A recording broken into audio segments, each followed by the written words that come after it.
find that Duncan is actually like this glass.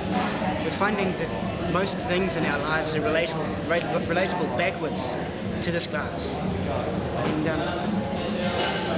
when you look at this glass, you look at not only its physical properties, but its non-physical properties. Like Duncan, you look at it and you go, wow, that is glass.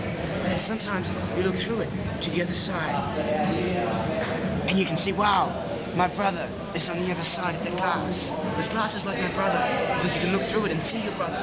So therefore, this glass is my brother. Like this glass. Like this glass. Most things are relatable backwards to the glass.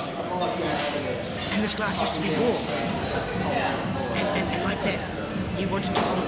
You wanted to put your hands around it and go, I like holding warm glasses because that makes my hands warm. And that makes me feel comfortable and happy. It gives me feelings of happiness. I like this glass. I mean, when you look at this glass, it's pretty basic, it's pretty simple. It's some basic designs, but you look at it and you go, well, if I wanted a glass, I would want that glass, because it is all you'd want in a glass. There's not much more that you could ask for if you ask for a glass. If you could ask for a glass, this is what you would ask for. This is the glass you would ask for if you would ask for a glass. The thing is, this glass has brothers, not sisters, because you look through it on the side and there's your brother. So it has brothers, not sisters. Just like me, I don't have any sisters. Just like this glass. Just like this glass. It's what on the inside that counts. But like this glass, it has brothers. Not one, not two, probably not even three, although we have four on the table, so that makes four. Three and one makes four. Probably has some more throughout the rest of the cafe, but in this case, he's only got three brothers. Maybe the rest are sisters, but in this case, you look through the other side, you see your brother. So they're all brothers. Yeah. But the thing you'll notice is that they might as well be quintuplets, because they look the same. But again, as your mother will have always told you, not only are you special, Michael, but you are like this glass. She would have told you, as a young infant, wandering around in your nappies, going goo goo ga ga ga, that you are like this glass, and that you are special. Thank you.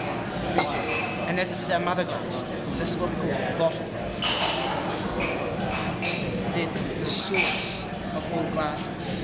And I'm glad you mentioned sauce, because I quite like sauce. I like cheese and chocolate and tomato, not together, but separate.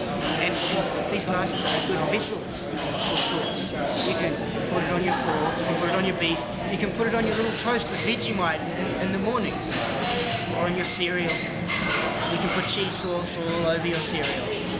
I know I would like to do that one time when I was early in the morning. Like this glass that would hold the sauce that I would pour all over my cereal.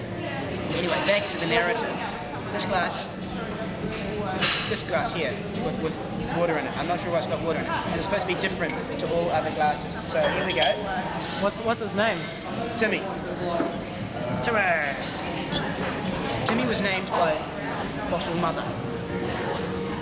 There's one having a piggyback back here. And Timmy decided that he didn't want to look like all other glasses. He didn't want to be like all other glasses. He wasn't impressed with how all glasses would be. And he decided, I've got to make a name for myself. I've got to be something, to be someone. I've got to break out of this glass blower's mold. I've got to break out of this cast and become more than a glass. I've got to become this glass. That's what he did.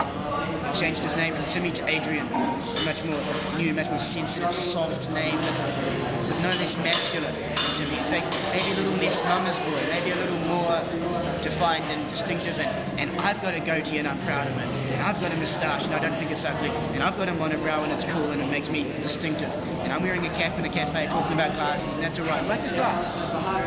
So what Adrian does is, after he's changed his name, he moves away from his brothers and Bottle Mother. And he wobbles around on his false bottom, down the nice paneling of the cafe table, to find a new way, to find a new life.